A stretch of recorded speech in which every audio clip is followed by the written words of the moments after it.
श्रीगुरुभ्यो नमः। पठामि संस्कृतं नित्यं, वदामि संस्कृतं सदा, स्मरामि संस्कृतं सम्यक्, नमामि संस्कृतमातरम्, नमामि संस्कृतमातरम्। ఓం సరళ సంస్కృత అధ్యయనము సులభంగా సంస్కృతం మాట్లాడదాం. ద్వాత్రింశత్, త్రింశత్ అంటే 30, ద్వాత్రింశత్ అంటే 32వ పాఠము. ద్వాత్రింశత్ పాఠ, తరగతి 32. ఇవాళ నుంచి ఒక కొత్త ఏరియాలోకి ఎంటర్ అవుతున్నాం. ముఖ్యంగా మీకు తెలుసు, ఆల్రెడీ చెప్పి ఉన్నాను ముందే, సుబంత పదములు, తింగంత పదములు అని రెండు భాగాలు.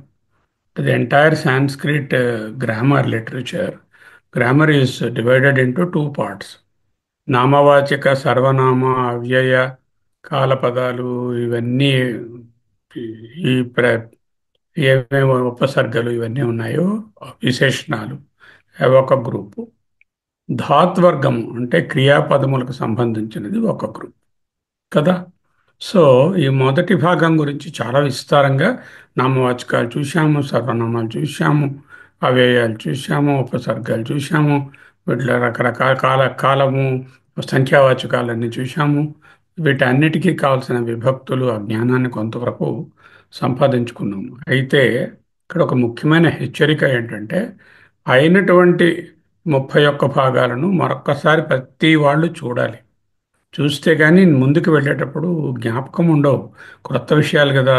అంచేత రోజుకి ఒక గంట ఎంతో టైం తీసుకుని ఈ 31 క్లాసులను మినిమం ఒక 2 వారాల్లో మళ్ళీ అందరూ రివైజ్ చేయాలి. ఎందుకో అని అడగండి, చేసే తీరాలి తీరాలి తీరాలి, ముమ్మాటికి చేయండి. తరువాత ఇవాళ నుంచి వచ్చేటటువంటి దాన్ని బాగా అభ్యాసం చేయాలి.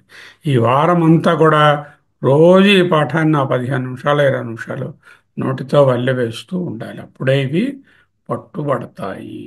లేకపోతే భాష మాట్లాడడం సులభంగా కాదు కదా, కష్టంగా కూడా మాట్లాడలేం. అర్థమైందా? ఓకే. హరి ఓం. ఓం శ్రీ పరమాత్మనే నమః. ఓం శ్రీ గణేశాయ నమః. ఓం శ్రీ పాణిని వరరుచి పతంజలిభ్యో నమః. పాణిని గారి వ్యాకరణంలోకి ఎంటర్ అవుతున్నాం. ముందు పాణిని గారిది కడతా, అది కూడా పాణిని గారిదే. అయితే ఇది ఇంకా in depth. Will follow the Ashtadhyayi also in this. Panini గారి అష్టాధ్యాయిని ఫాలో అవుతాం. అది మరొకసారి ఆ మహానుభావునకు నమస్కారాలు. మనకు శంకరులు ఏ విధంగా గురువులు అద్వైత విద్యలో, పాణిని అనేవారు ప్రపంచానికే, సంస్కృతానికి ఆది గురువు. ధాత్వర్గం, ధాతువు. ధాతువు అంటే ఏమిటి? క్రియాపదాలు. ఇప్పుడు ఏదైనా ఒక సెంటెన్స్ ఉందనుకోండి, మినిమం రెండు ఉండాలి. ఏమిటి ఉండాలి? క్రియ ఉండాలి, ఆ క్రియను చేసే కారకం ఉండాలి. క్రియాకారకము, క్రియ. కారకం అంటే కర్త, కర్మ, చేసేవాడు, చేయబడే కారణము, ఎవరికి చెందుతుంది, ఎవరి దగ్గర నుంచి వస్తుంది, ఎక్కడ చేయబడేది, ఈ విషయాలన్నీ కారకములు. కారకములు ఎన్ని రకములు?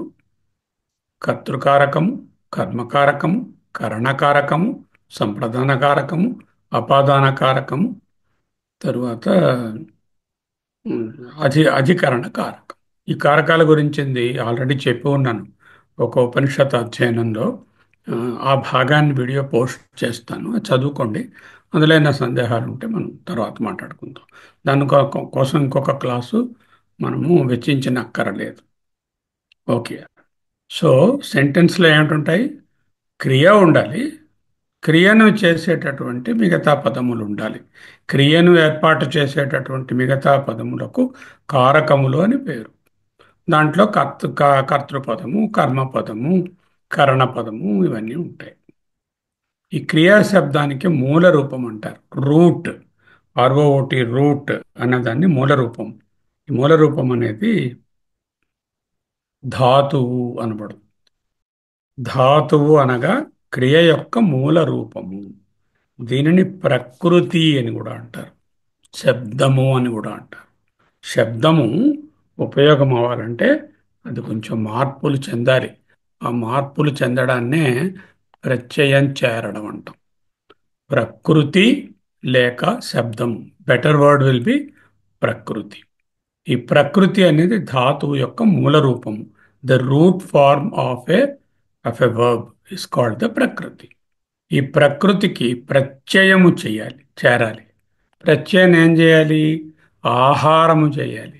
ఆహారం అంటే to bring together. Last time నేర్చుకున్న ఆహారం అంటే టు ఈట్ అని, టు బ్రింగ్ క్లోజ్ అని. ఆహారం, దాన్ని ప్రత్యయాన్ని ఆహారం చేయడాన్ని ప్రత్యాహారం అంటారు. ప్రత్యాహారం చేయండి అంటే ప్రత్యయాన్ని చేర్చండి. వచ్చి చేరితే ధాత్వర్థాన్ని కలిగిస్తుంది. ధాతువుకి ఒక అర్థం కావాలి అంటే ఆ ప్రత్యయము చేరాలి. క్రియాపదము ఈజ్ ఈక్వల్ టు ధాతువు రూట్ వెర్బ్ ప్లస్ ద ప్రత్యయం, ది సఫిక్స్. ప్రత్యయం అంటే దీనికి సరి అయినటువంటి ఇంగ్లీష్ వర్డ్ లేదు. ఏదైతే దీని ధాతువుకి అర్థాన్ని కలిగిస్తుందో దాన్ని ప్రత్యయము అంటారు. చేరగా ఏర్పడినటువంటి రూపాన్ని క్రియాపదము అంటారు. అర్థమైందా? ధాతువుని ప్రయోగించలేము యథాతథంగా. గమ్ అనే ధాతువు ఉంటుంది, అంటే వెళ్ళు అని అర్థము.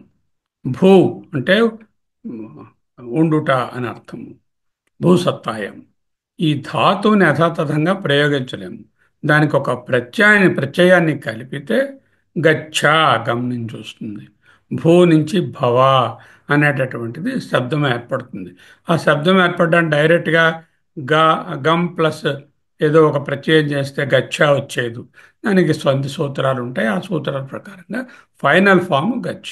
అలాగే ఫైనల్ ప్రోడక్ట్ ఇక్కడ భూ నుంచి భవ అనే మినిమం రూపము. ఆ భావానికి మళ్ళీ వేర్వేరు ఇవి యాడ్ చేయగా వేర్వేరు టెన్సెస్ అవి వస్తాయి. సో ఇప్పుడు ఏమిటున్నాయి మనకి? ఒక ధాతువు ఉంది. ధాతువుకేమో ఒక సంజ్ఞ ఉంటుంది. ఆ సంజ్ఞ తర్వాత, సంజ్ఞ అంటే ది ఇమీడియట్ అసోసియేషన్ అనమాట. And the third part is the ప్రత్యయ which makes a complete verb. So ఈ ప్రత్యాహారాలు చేసేటటువంటి వీటన్నిటికీ కూడా క్రియా విభక్తుల సంజ్ఞలకు తింగ్, కఖ గఘ ఇంజ్ఞ ఉంది కదా, అది తింగ్. తింగ్ అంతములు అంటారు. తింగ్ అని ఎందుకు అన్నారంటే తీ నుంచి కొన్ని పదాలు చెప్పి వీటన్నిటిని ఎట్సెట్రా ఎట్సెట్రా ఎట్సెట్రా థింగ్ అన్నట్టు. ఏ టు జెడ్ అంటారు కదా, అలాగే థింగ్ అనమాట. థింగ్ అంటే తీ అనేటటువంటి ఒక దీని నుంచి ఇంగ్ అనే వరకు ఉంది కాబట్టి థింగ్ అంతములు.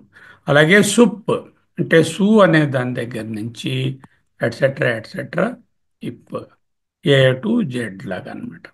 సో సుబంతములు, సుప్ అంతములు, సుప్ అంతమందు గలవి సుబంతములు, సుప్ అంతమందు గలవి సుబంతములు. సుబంత పదాలన్నీ కూడా అవి నామపదాలు, సర్వనామాలు, నామాలు అవన్నీ ఏర్పడతాయి. వేరే తింగంత పదాలన్నీ కూడా ఇది క్రియాపదాలు ఏర్పడతాయి. అంటే ఇప్పుడు ఏమిటైంది సంస్కృతంలో? సుబంత పదములు, తింగంత పదములు. ఇన్ ఎ వే ఆల్ సుబంత పదాలు కూడా ధాతువుల నుంచి వచ్చినటువంటి దిగంత పదాలు చేరగా వచ్చిన క్రియల నుంచి ఏర్పడినవి. ఫర్ ఎగ్జాంపుల్, సేమ్ రామ అనే శబ్దం ఉంది. ఆ రామ శబ్దము కూడా ఒక రూట్ అయినటువంటి రమతే లేతే అనే దాని నుంచే, రమ అనేటటువంటి దానిలోంచే రామ అనేది. అలాగే కృష్ణ అంటే ఆకర్షణ అనే దానిలోంచి కృష్ణ అని. ప్రతి శబ్దము కూడా ఒక ఒక క్రియలోంచే వస్తుంది. చాలా వరకు ఏవో ఎక్స్క్లూజివ్గా ఉంటాయి. మన పేర్లు కూడా అన్నీ కూడా ఇప్పుడు జ్యోతి అన్నాం అనుకోండి, శర్మ అన్నాం అనుకోండి, వీటన్నిటికీ కూడా వ్యుత్పత్తిలో ఒక రూట్ వెర్బ్ నుంచే వస్తాయి. సో బట్ ఏర్పాటు అయిన తర్వాత సుబంత పదములు, తిగంత పదములు. తింగంత పదములు అంటే ధాతువులు ప్రత్యయాలు చేరగా ఏర్పడినటువంటి క్రియారూపములను తింగంత పదములు అంటారు. తింగంత పదము కానిది, సుబంత పదము కానిది ఏది వాక్యంలో ప్రయోగించడానికి అర్హత లేదు. అంటే అవి they are not useful without this conjugation. What is conjugation? Conjugation అంటే take the root verb and add the suffix to form the conjugate. That conjugate is called the verb. Conjugation is essential. ఈ conjugation వలన వర్బ్కి కొన్ని రకములైనటువంటి అర్థాలు వస్తాయి. ఏమిటి అర్థాలు? Tenses and moods. టెన్సెస్ అంటే మీకు తెలుసు, కాలములు. భూతకాలము, భవిష్యత్ కాలము, వర్తమాన కాలము, పర్ఫెక్ట్ టెన్సు, ఇలాంటి టెన్సెస్. కొన్ని మూడ్స్ వస్తాయి. Mood of the verb. Mood అంటే ఆశీసు, విధి, రిక్వెస్టు, ఇంపరేషను, ఇలాంటివి కూడా మూడ్స్ అంటారు. అంటే ప్రకార బోధకములు, కాల బోధకములు. So what happened now? I'm reviewing the entire slide. Once again carefully listen. సంస్కృతంలో రెండు రకములైన పదజాలము గలదు. ఒకటి సుబంత పదము, ఇంకొకటి తింగంత పదము.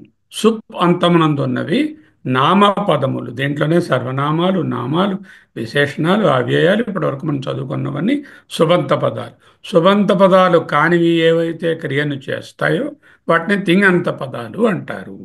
ధాతువు అనేటటువంటిది వర్బ్ యొక్క మూల రూపము, క్రియ యొక్క మూల రూపము. మూల రూపము ఉపయోగంలో ఉండదు. మూల రూపమునకు ప్రత్యయము చేరిన తరువాత ఏర్పడినటువంటి రూపమే ఉపయోగంగా ఉంటుంది. అటువంటి దానిని క్రియాపదము అంటారు. ఈ క్రియాపదములు అటు కాలాన్నైనా బోధిస్తాయి. భూత, భవిష్యత్, వర్తమాన ఇత్యాది కాలాలనైనా విధి, ఆశీస్సు, రిక్వెస్ట్, ఇంప్రెషన్ ఇటువంటి ప్రకారాన్ని అయినా బోధిస్తాయి. కాల ప్రకార బోధకములు. మూల రూపానికి ప్రకృతి అంటాము, చేరిన దాన్ని ప్రత్యయం అంటాము. చేరక ఈ మధ్యలో ఒక సంజ్ఞ కూడా అవసరం వస్తుంది కొన్ని చోట్ల. అంటే మూల రూపము, సంజ్ఞ, ప్రత్యయము, ఫైనల్ ప్రోడక్ట్ ఈజ్ కాల్డ్ అంతం లేక క్రియా. ఇది అర్థమైంది. Okay, now let us see the next slide. Please understand. If you don't understand anything, I will tell you later. Okay. సంస్కృత కొంచెం కొంచెం వరకు ఇక మీదట నేను సంస్కృతంలో మాట్లాడడానికే ట్రై చేస్తూ ఉంటాను, మీకు అలవాటు అవుతుంది. సంస్కృత భాషాయాం ప్రాయేణ 2200 ధాత్వ సంతి.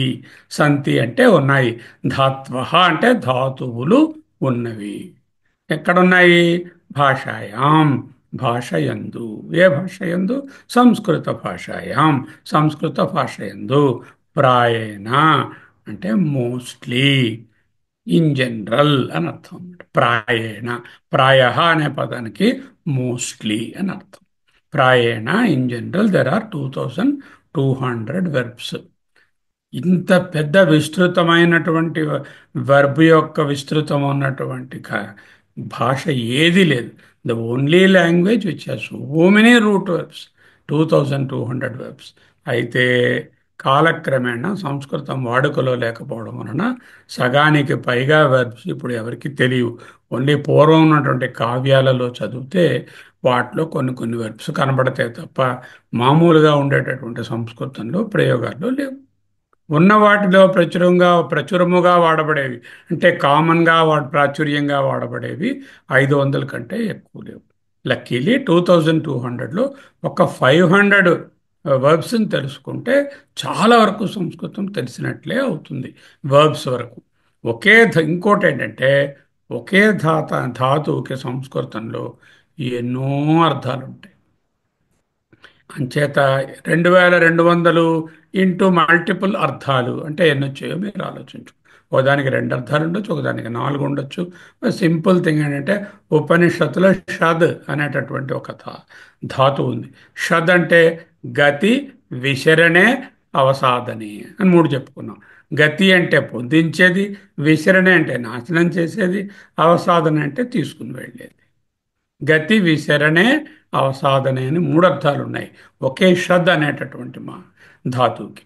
అలాగే ఒక్కొక్క ధాతువుకి అనేకమైన అర్థాలు ఉండడం వలన 2200 అనేది మల్టిపుల్స్ అయ్యి ఇంకా ఎన్నో ఉపయోగాలు కలుగుతున్నాయి. అంతేకాకుండా ఒక ధాతువుని తీసుకుని దానికి ఉపసర్గ చేస్తే కొత్త ధాతువులు వచ్చిస్తాయి. అటువంటి ధాతువులను జన్య ధాతువులు. పోయినసారి చూసాము, హృ అనేటటువంటి ధాతువుకి ఆహార, విహార, సంహార, ప్రహార ఉపసర్గలు చేరగానే వేర్వేరు కొత్త ధాతువులు వచ్చాయి. అయితే రూట్ ధాతువు ఏమిటి? హృ అనేటటువంటి ధాతువే. ఆహ్రియతే, ఆహార, విహార, సంహార, ప్రహార. ఈ విధంగా ఈ ఉపసర్గల వలన మరికొన్ని మల్టిపుల్స్ ఏర్పడిపోయాయి.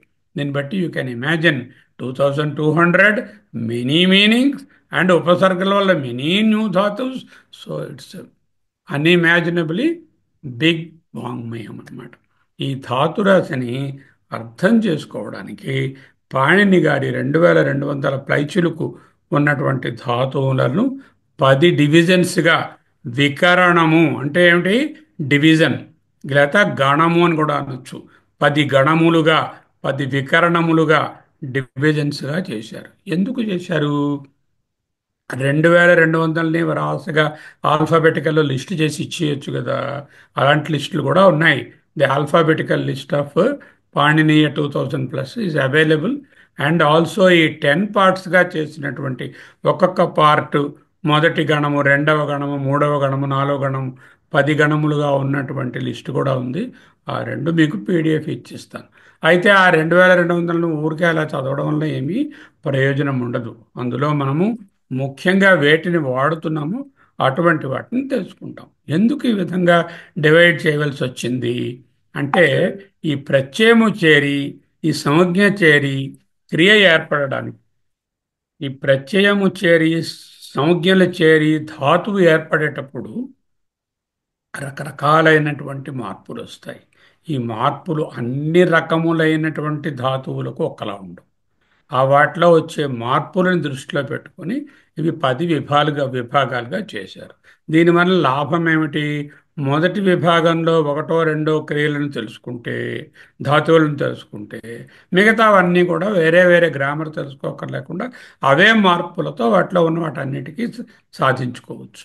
అలాగే రెండో వికరణంలో ఉన్న వాటికి ఉన్న మార్పు తెలుసుకుంటే ఆ ప్రోటోటైప్ నుంచి దాంట్లో ఉన్న అన్నిటినీ కూడా మనము అర్థం చేసుకోవచ్చు. ఈ విధంగా సౌకర్యం కోసం పాణిని గారు అక్కడ జరిగేటటువంటి మార్పులను దృష్టిలో పెట్టుకొని 10 భాగాలుగా చేశారు. 10 డివిజన్స్గా, వికరణాలుగా. ఒక్కొక్క వికరణమునకు మనం చూస్తాం. మనం ఏం చేస్తామంటే ఒక్కొక్క వికరణంలోంచి ఒకటో రెండో ఇంపార్టెంట్ మనకి కావాల్సిన వెర్బ్స్ తీసుకుని వాటి తాలూకా రూపాలు వేర్వేరు కాలాలలో ఎలా ఉంటాయి అనేటటువంటిది మనం చూస్తాం. Okay. So it's now going to be a very complicated task. Will try to make it as simple as possible. So ఏం చేశారు? ఈ గణాలకి 10గా విభజించి వాటికి కొంచెం పేరు పెట్టారు. ఏం పేరు పెట్టారు? ఒక్కొక్క దానికి, ఒక గణానికి ఒక పేరు పెట్టారు. భవాది గణము అన్నారు. భూ, ఆది, వాది. మొదటి గణము భూ సత్తాయంతో స్టార్ట్ అవుతుంది. ఉనికి అనే దాన్ని పెట్టుకున్నారు. ఉనికే కదా అన్నిటికీ ముఖ్యము. సత్ అంటే ఉనికి. అదే ఫస్ట్గా తీసుకున్నారు. తీసుకుని వాది గణము అన్నారు. అంటే భూ ప్లస్ ఆది, వాది గణము. అలాగే వరాసగా ఒక్కొక్క దానికి ఒక్కొక్క పేరు పెట్టారు. పేరు ఎలా పెట్టారు? ఆ మొదట ఏ ధాతు ఉందో దాని పేరు తీసుకుని ఆ గణానికి పేరు పెట్టారు. ఈ 10 వికరణాల్లో 2, 3 సెకండ్ అండ్ థర్డ్ వికరణాలకి తప్ప తక్కిన 8ంటికి వికరణ సంజ్ఞలు ఉంటాయి. ఆ సంజ్ఞలను మనం ప్రత్యయములు అంటున్నాం కదా. ప్రత్యేక వికరణ సంజ్ఞలు ఈ 1, 4, 5, 6, 7, 8, 9, 10 వికరణాలకు ఉన్నాయి. 2, 3కి సంజ్ఞలు, ప్రత్యేకమైన సంజ్ఞలు లేవు. ఇప్పుడు ఏమిటి తెలుసుకోవాలి? ధాతువు అనేటటువంటిది 2000 పైచిలుకు ఉన్నాయి. ఈ 2000 పైచిలుకులో అనేకమైనటువంటి అర్థాలతో ఉన్నాయి, ఇంకా ఎక్కువైపోయాయి. ప్రతి ఉపసర్గలు చేరడం వలన వేర్వేరు అర్థాలతో జన్యధాతువులు వచ్చాయి. దీనివలన 10,000 20,000 ఎన్ని ఉన్నాయో మొత్తమైన ధాతువులు. వీటిలో అన్నీ ఉపయోగంలో లేవు. నాకు కావాల్సినవి ఒక 500 ధాతువుల లోపలే ఉంటాయి. ఈ 500 వాటి తాలూకా ఉపసర్గలు చేరినటువంటి వాటి వేర్వేరు అర్థాలను తెలుసుకోవాలి. ధాతు అంటే ఏమిటి? ధాతువు రూట్, దానికి సంజ్ఞ లేక ప్రత్యయము అంటాం. ఈ సంజ్ఞని కలిపితే అంగము ఏర్పడుతుంది. That's called the base. Okay. I'm giving a simple example. గమ్ ధాతువు, దానికేమో సంజ్ఞ చేరిస్తే గచ్చ అనేటటువంటి అంగం బేస్ ఏర్పడుతుంది. ఆ గచ్చ నుంచి గచ్చతి, గచ్చంతి, గచ్చత, గచ్చామహ ఇలాంటి వేర్వేరు కాలాలు చెప్పేటటువంటి పదాలు ఏర్పడతాయి. దానికి మళ్ళీ మరొక ప్రత్యేకమైన ప్రత్యయం చేరితే ఒక క్రియాపదం ఏర్పడుతుంది. అంటే ధాతువు plus sanya is equal to angamu plus the special pratyaya for that particular tense will give the final kriya pada. So there are three important things: the root verb, the sanya which makes it a base verb which is called the angam, and the pratyaya which makes the tense verb. Okay. Sometimes the sanya may not be there, in which case it will not be there. Second and third వికరణాలకు సంజ్ఞ వేరే ఉండదు. ధాతువు ప్రత్యయం కలిస్తే క్రియాపదం వచ్చేస్తుంది. రెండవ వికరణానికి సంజ్ఞ లేదు. అటువంటి దానిని లుగ్ వికరణము అంటే వితౌట్ ఎనీ సంజ్ఞ. అది లుగ్ వికరణం అంటే సంజ్ఞ లేదు. మూడవ వికరణానికి కూడా సంజ్ఞ లేదు, కానీ అక్కడ ధాతువు హూతో స్టార్ట్ అవుతుంది. హూ అనేది రెండు కింద మారుతుంది, ద్విరుక్తం అవుతుంది అది క్రియ చేసేటప్పుడు. హూకి హూ అంటే హూ అని వస్తుంది. ఆ హూ అలా పలకడానికి కష్టం కాబట్టి అది సంధి చేయడంలో జూ అవుతుంది అన్నమాట. అది చూపిస్తాను తర్వాత ఎలా వస్తుంది. సో ముఖ్యంగా ఇక్కడ ఏం నేర్చుకున్నాము? 10 వికరణాలు ఉన్నాయి. వికరణములు అనగా గణములు, డివిజన్స్, భాగాలు. 2200ని ఈ 10 ఏర్పాటు చేశారు. కరెక్ట్గా 2200 డివైడెడ్ బై 10 కాదు. మొదటి గణంలో చాలా ఉన్నాయి, కొన్ని గణాల్లో తక్కువే ఉన్నాయి. ఇవంటే అన్ఈక్వల్లీ డివైడెడ్. ఎలా డివైడ్ చేశారు? Based on the type of changes that occur when the ప్రత్యయాస్ are added, the treatment is different. So each gana has got a specific formation rules. With that only we will apply it. Okay. రెండవ వికరణానికి మూడవ వికరణానికి సంజ్ఞలు లేవు, మిగతా వాటికి సంజ్ఞలు ఉన్నాయి. అంటే ఏంటనమాట? ఇప్పుడు రెండవ ధాతు పదము, ధాతువు శబ్దము, ధాతు శబ్దానికి మళ్ళీ సంజ్ఞ, సంజ్ఞ చేరగా బేస్ వెర్బ్, ఆ బేస్ వెర్బ్కి ప్రత్యయం చేరితే క్రియాపదము వస్తాయి. చూద్దాం, చూపిస్తున్నాను చూడండి. ఈ 10 ధాతు వికరణాలు ఏమిటి? గణములు, వికరణములు, డివిజన్స్ ఏదైనా ఒకటి. ప్రథమ వికరణము భూ ప్లస్ ఆది భ్వాది గణము అంటారు. రెండోదాన్ని అద్ అనేటటువంటి ధాతువు, అద్ అంటే పెరడు, అద్ ఆది అదాది గణము. మూడవదాన్ని జుహోతి ఆది జుహోత్యాది. ఆ జూ ఎలా వచ్చింది అంటే హూ అనే ధాతువు రకరకాల సంధి కార్యాల వలన జుహో జుహ్ అవుతుంది. ఆ జుహోతి ఆది జుహ్, హూ దురక్తం వచ్చి జుహ్ అవుతుంది అనమాట. అందులో జుహోత్యాది. దివ్ ఆది దివాది గణము. పంచమ వికరణము సు ఆది స్వాదిగణము. షష్ఠ వికరణము తుద్ ఆది తుదాది. సప్తమ వికరణము రుధ్ ఆది రుధాది. అష్టమ వికరణము తన్ ఆది తనాది. నవమ వికరణము ఈ ఆది క్యాది. దశమ వికరణము చుర్ ఆది చురాది. అందుకే పేర్లు ఇచ్చారు. నన్ను డైరెక్ట్గా ఇది తుదాది గణానికి చెందిందయ్యా అన్నాను అనుకోండి, ఓహో ఇది షష్ఠ వికరణం అనమాట, అంటే దీనికి కొన్ని ట్రీట్మెంట్ రూల్స్ ఉన్నాయి. ఇందులో ఉండేటటువంటి వెర్బు ఈ తుదాది గణంలో వెర్బు కాబట్టి ఈ రూల్స్ ఫాలో అవ్వాలి అని తెలిసిపోతుంది. అందుకని ఆ రుధాది తుదాది తనాది క్యాది చురాది అనేటటువంటి పేర్లను ఆయనే నిర్దేశించారు. ఆ పేర్లను ఇప్పటికే అందరూ కూడా ఆ పేర్లే పెడతారు. ఇది భాదిగణం రా. భ్వాదిగణం అంటే మొదటి గణము. అంటే భూ ఎలా ట్రీట్ చేస్తావో దీనిలో ఉన్న మిగతా వెర్బ్స్ని కూడా అదే, రూట్ వెర్బ్స్ని కూడా అదే విధంగా ట్రీట్ చేయాలి చెప్పండి. ఓకే. ఇప్పుడు వీటికి కొన్నింటికి సంజ్ఞలు ఉన్నాయని చెప్పుకున్నాం కదా, కొన్నింటికి సంజ్ఞలు లేదన్నాం కదా. సంజ్ఞలు లేనివేమిటి?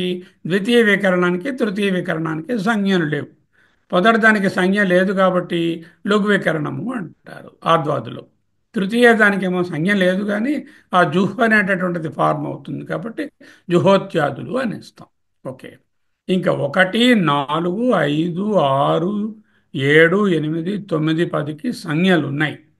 సంజ్ఞలు ఏమిటి? సంజ్ఞలు మొదటి దానికి ఆ అనేటటువంటి సంజ్ఞ, నాలుగవ దానికి యా అనేటటువంటి సంజ్ఞ, పంచమ దానికి సు అనేటటువంటి వికరణ సంజ్ఞ, షష్ఠదానికి ఆ అనే వికరణ సంజ్ఞ, సప్తమకి నా అనే వికరణ సంజ్ఞ, అష్టమానికి ఊ అనే వికరణ సంజ్ఞ, నవమ అనేదానికి నా అనే వికరణ సంజ్ఞ, దశమ అనేదానికి అయ అనే వికరణ సంజ్ఞ.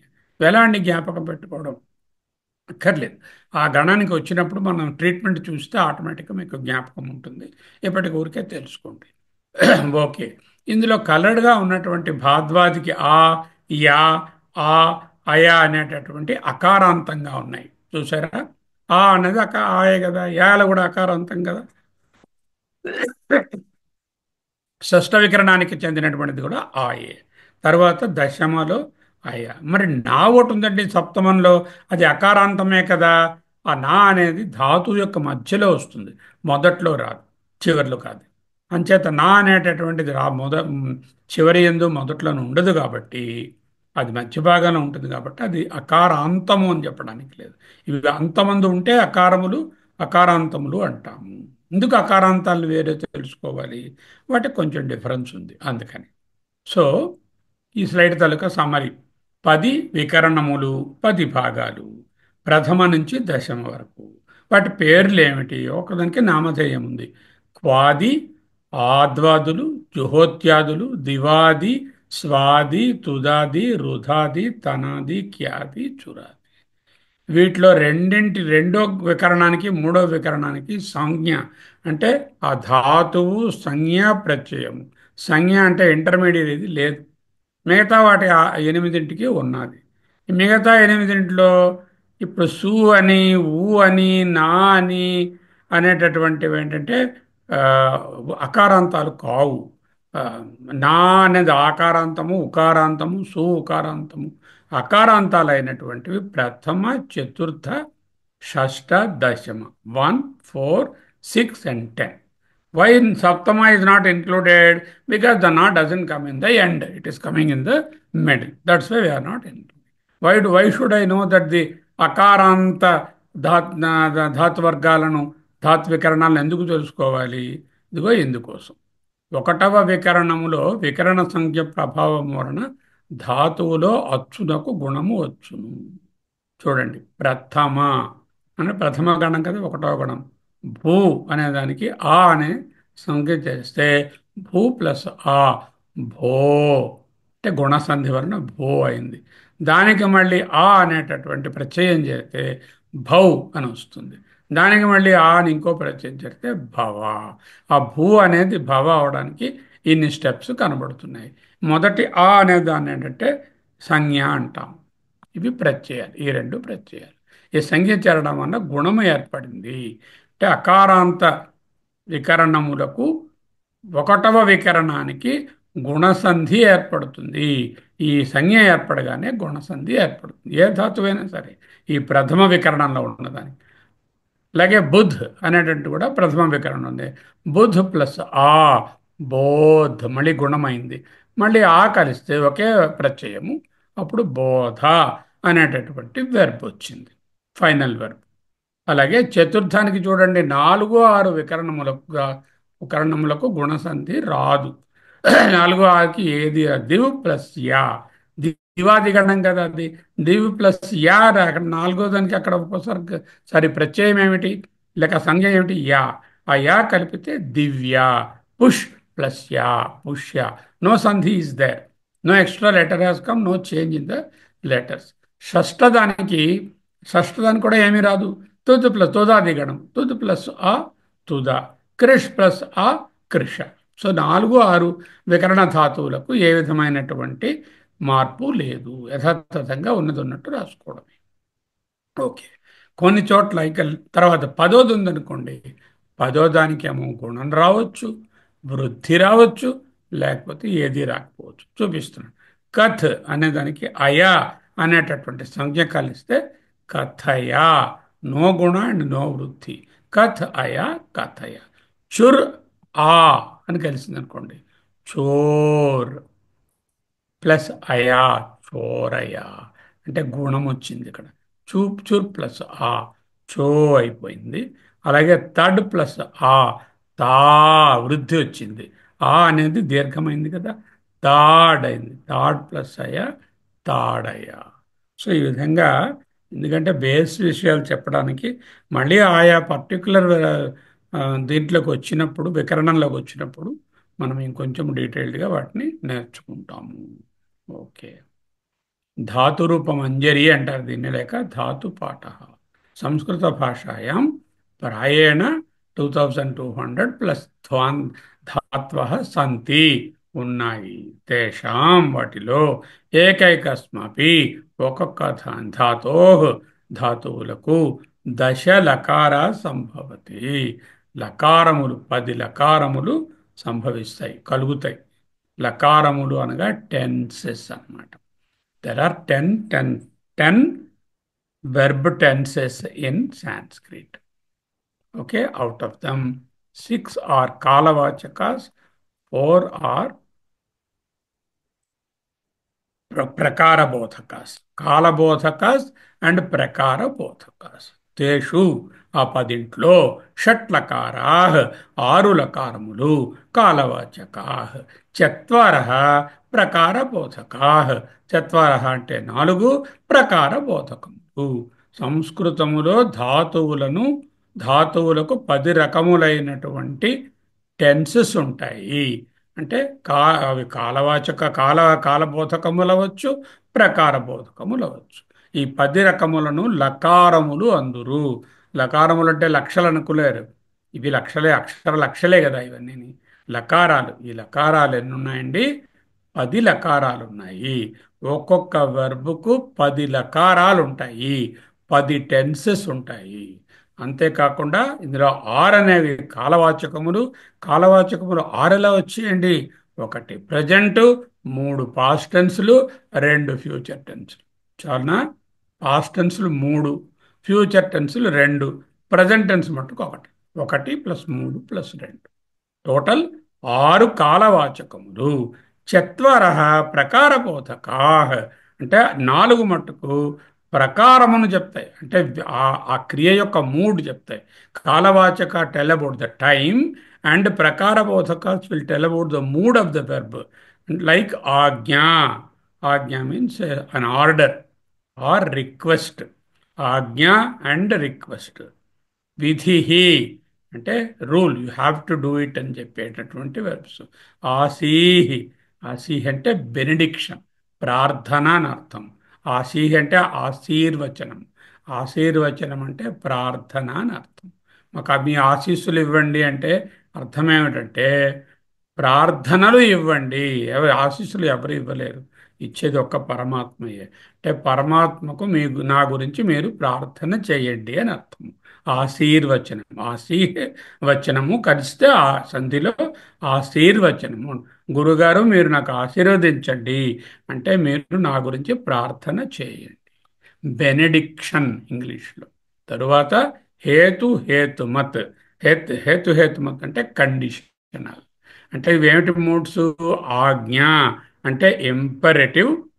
Imperative will have a request or a command. Potential అంటే విధి వాక్యాలు. అండ్ దెన్ ఆసీహి అంటే బెనెడిక్టివ్. హేతుమత్ అంటే కంటెంట్. ఆ అబ్బాయి బాగా చదివి ఉంటే పాస్ అయి ఉండేవాడు. అంటే ఏమిటి?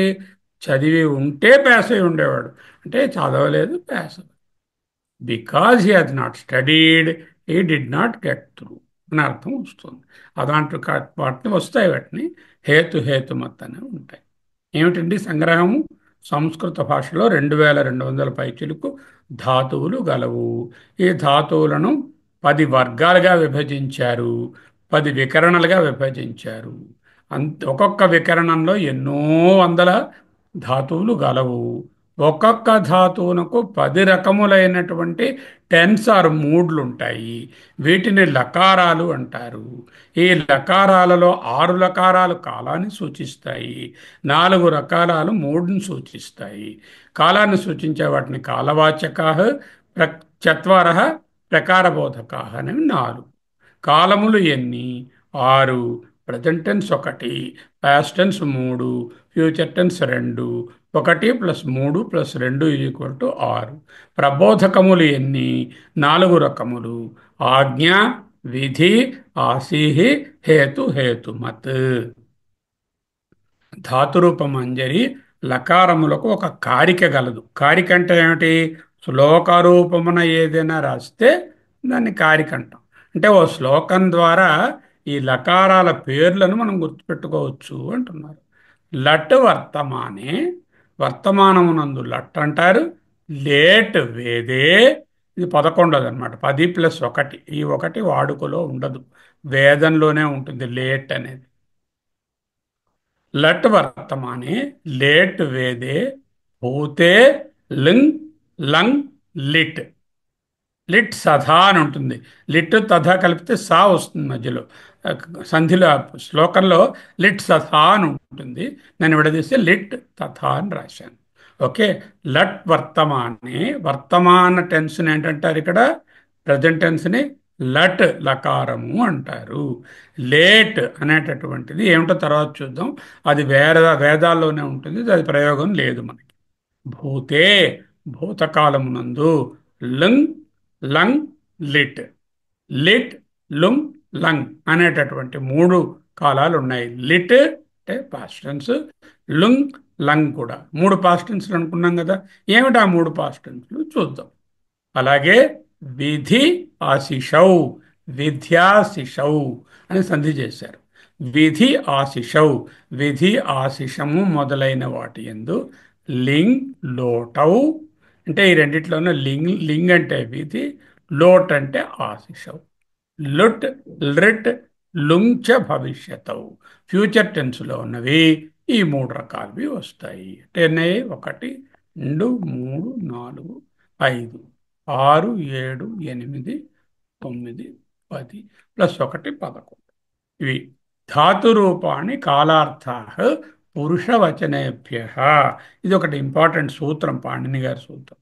ధాతురూపములు కాలార్థా, కాలార్థములో 10, పురుష పురుష రూపంలో 3, ఉత్తమ పురుష, మధ్యమ పురుష, ప్రథమ పురుష వచనేభ్య 3.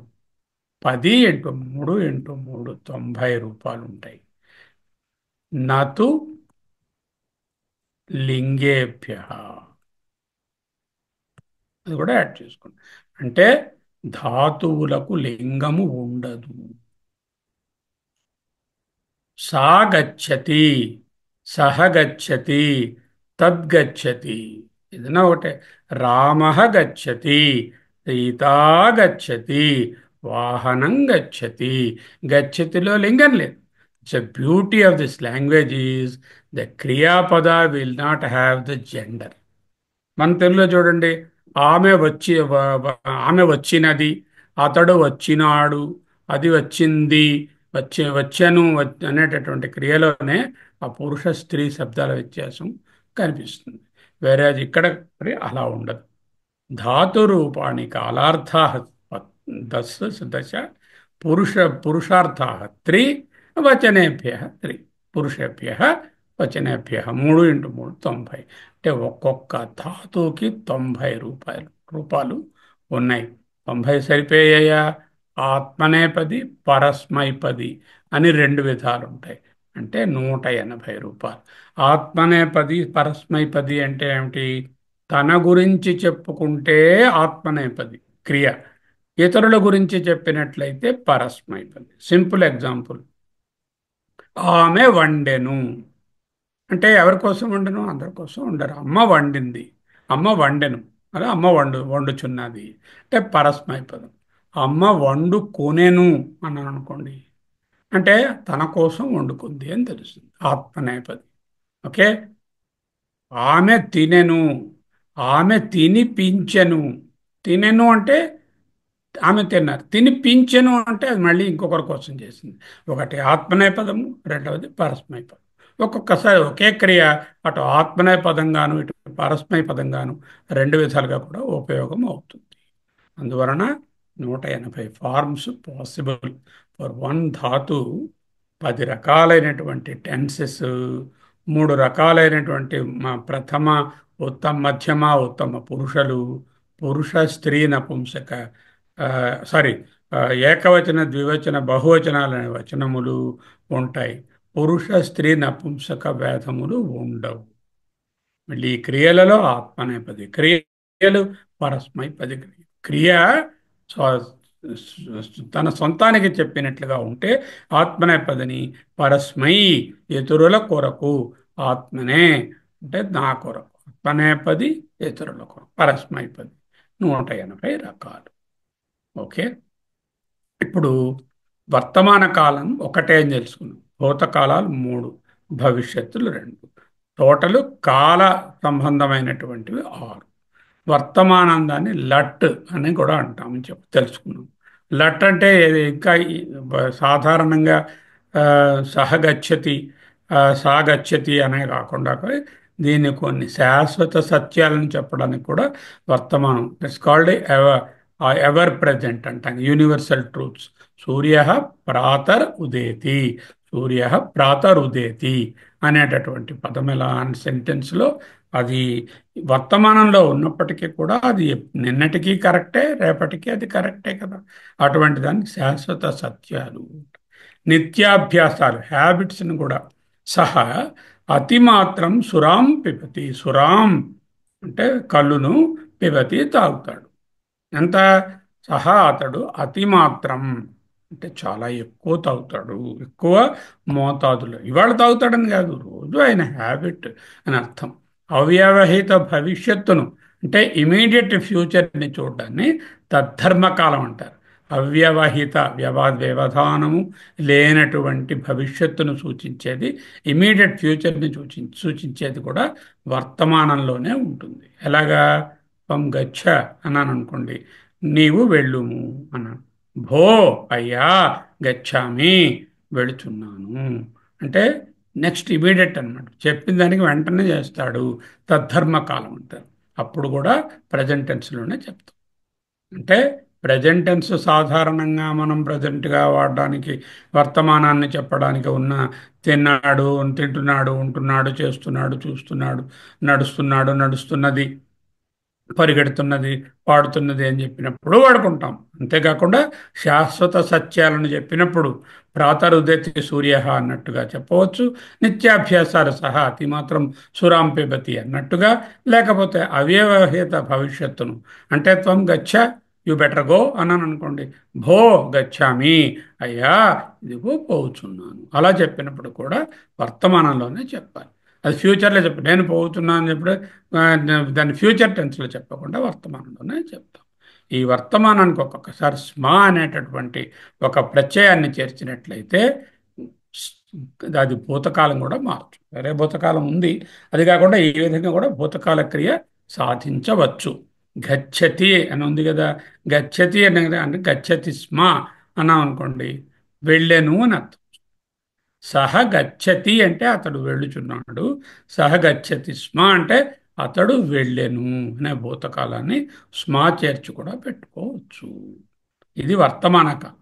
నెక్స్ట్ సంస్కృతంలో భూతకాలాలు మూడు కదా. దూరంగా ఉండేటటువంటి పాస్ట్, రాముడు అయోధ్యను పరిపాలించను, ఇక నిన్నటి పాద అది ఎప్పటి నుంచో ఉంది.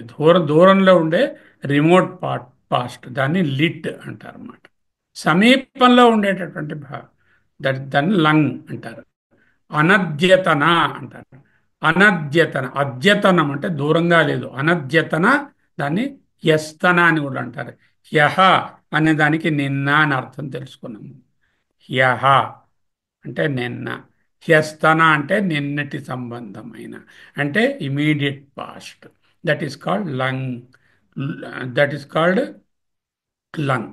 ఈ లంగ్ అనే దాన్ని సాధారణంగా ఇంపర్ఫెక్ట్ పాస్ట్ అంటారు, కానీ అది కరెక్ట్ కాదు, ఎందుకో తర్వాత చెప్తాను. కానీ వాడుకగా ఈ లంగ్నేమో ఇంపర్ఫెక్ట్ పాస్ట్ అంటారు. ఓకే. సామాన్య భూతకాలము సింపుల్ పాస్ట్ అంటే లుంగ్. లిట్, లంగ్, లుంగ్. లట్ ప్రజెంట్ టెన్స్, లిట్, లంగ్, లుంగ్ అనేటటువంటివి భూతకాలానికి పేర్లు. సంస్కృతంలో భవిష్యత్ కాలానికి రెండు పేర్లు ఉన్నాయి, లుట్, లిట్. Lit, lit.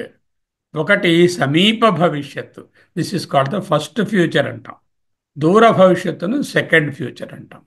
స్వ్యస్తన, స్వ్యహ అంటే టుమారో కదా, అంటే రేపటికి సంబంధించిన, రేపు కానీ అంతకన్నా ముందు కానీ, ఇప్పటి నుంచి రేపటి లోపల ఉన్నదాన్ని సమీప భవిష్యత్ అంటాం. Tomorrow or earlier, that is called లుట్.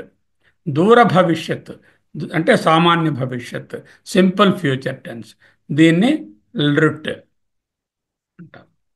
మళ్ళీ చెప్తాను అన్నట్టు. రెండు స్లేట్లు చాలా ఇంపార్టెంట్. 10 రకాల లకారాలు, ఇందులో కాలాన్ని సూచించేవి 6. వీటి పేర్లు ఏమిటి? వర్తమానం ఒకటి, భవిష్యత్తు సారీ పాస్ట్ టెన్స్ మూడు, ఫ్యూచర్ టెన్స్ రెండు, టోటల్ ఆరు. వర్తమానాన్ని లట్ అంటారు. ఇది సాధారణ వర్తమానమే కాకుండా శాశ్వత సత్యాలను, నిత్యాభ్యాసాలను, అవ్యవహిత భవిష్యత్తు ఇమీడియట్ ఫ్యూచర్ను వాడడానికి పనికొస్తాయి. ఈ లట్ కాకుండా భూతకాలాలని లిట్, లంగ్, లుంగ్, లిట్, లంగ్, లుంగ్. లిట్ అంటే దూరమైనటువంటి భూతకాలము, that is called the past, also called the perfect. సమీప భూతకాలము immediate past, it's not a దీన్ని ఇంపర్ఫెక్ట్ పాస్ట్ అని అనకూడదు, ఇమీడియట్ పాస్ట్ అనడం కరెక్ట్. దీని పేరు లంగ్ అంటారు.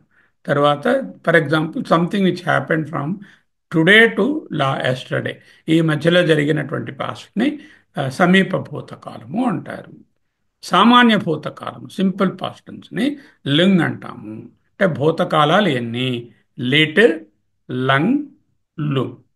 లిట్, లంగ్, లుంగ్. భవిష్యత్ కాలాలు రెండు, లుట్, లిట్. లుట్ అంటే సమీప భవిష్యత్, లిట్ అంటే దూర భవిష్యత్. సమీప భవిష్యత్ అంటే from now till tomorrow, very near by. And anything beyond that we call it as దూర భవిష్యత్. ఇవి సంస్కృతంలో 6 కాల సంబంధమైనవి. ఇంకా 4 ఉన్నాయి, అవి ప్రకార సంబంధమైనవి. అవి వచ్చే క్లాసులో వాటిని చూద్దామని ఒక్కసారి కష్టం. వీటిని ఒకసారి మళ్ళీ క్వశ్చన్స్ రూపంలో రివ్యూ చేస్తాను, మీరు చెప్పండి. దీనికి మీకు ఒక ఎక్సర్సైజ్ కూడా ఉంది. ఆ ఎక్సర్సైజు ఈ క్రియలకు సంబంధించింది కాదు, బట్ జనరల్గా క్రియాపదాలు ఇందులో వస్తాయి, అవి మీరు పట్టుకోవచ్చు ఏ విధంగా. ఏకో వారిజ బాంధవ క్షితినభో వ్యాప్తం తమో మండలం భిత్వాలోచన గోచరోపి భవతి త్వం కోటి సూర్యప్రభ వేద్యః కిం న భవస్యహో ఘనతరం కీదృగ్భవేన్మత్తమః తత్సర్వం వ్యపనీయ మే పశుపతే సాక్షాత్ ప్రసన్నో భవ. శివానంద లహరి 58 అనుకుంటాను, 58 అరౌండ్ దట్ ఉంటుంది, చూడండి. శివానంద లహరిలో వస్తుంది ఈ శ్లోకం. ఏకః వారిజ బాంధవః క్షితినభః వ్యాప్తం తమః మండలం, తమో మండలం భిత్వా లోచన గోచరో అపి, తమః మండలం భిత్వా లోచన గోచరో అపి భవతి. అంటే ఒకే ఒక వారిజ బాంధవుడైన పద్మమిత్రుడైనటువంటి సూర్యుడు క్షితి నభః భూ ఆకాశాలను వ్యాపించి తమో మండలం చీకటననేటటువంటి ఆవరణను భిత్వా తొలగించి లోచన గోచరో అపి భవతి కనులకు కనిపిస్తున్నాడు. ఒక సూర్యుడు భూమి ఆకాశాలను వ్యాపించి చీకటిని భేదించి కనులకు కనిపిస్తున్నాడు, అందరికీ తెలుసు కదా. అటువంటి వారిజ బాంధవుడు ఎవడు? ఒక్కడే. ఏకహత్వం, నీవు కోటి సూర్యప్రభ. ఎవరు? పరమాత్మ. కోటి సూర్యప్రభ అంటే కోటి సూర్యులకు సమానం. ఒక్క సూర్యుడైన వాడే తమో మండలాన్ని అంతటిని పోగొట్టి కళ్ళకు కనిపిస్తున్నాడు. మరి కోటి సూర్యులైన వాడవి మామూలు తమో మండలమా, భూమి ఆకాశాలకు మధ్యనున్న మొత్తం తమస్సును ఒక్క సూర్యుడు వెలిగిస్తున్నాడు. నువ్వు చూస్తే కోటి సూర్య కిన్న వేద్య భవసి, ఎందుకు వేద్యుడవు కావు? భవసి, భవసి అహో, అయ్యో, కిం న వేద్య భవసి, ఎందుకు తెలియటలేదు నాకు? ఒక్క సూర్యుడు కోటి ఒక్క సూర్యుడు ఇంత భూమండలంలో ఉన్న అంధకారాన్ని తొలగించి నాకు కళ్ళకు కనిపిస్తున్నాడే. నీవు చూస్తే కోటి సూర్యులకు సమానమైన వాడవే, నాకెందుకు కనపడటం లేదు? ప్రాబబ్లీ ఎందుకై ఉంటుంది? మత్తమః, నా అంధకారము, నా అజ్ఞానము, కీదృగ్భవేత్ ఘనతరం, ఎంత థిక్ నా యొక్క తమస్సు. ఒక సూర్యుడు ఉంటేనే మొత్తం తమస్సు పోతుంది. కోటి సూర్యులైన నువ్వు నా అంధకారాన్ని పోగొట్టుకోలేకపోతున్నాను. ఎందుకు పోగొట్టుకోలేకపోతున్నాను?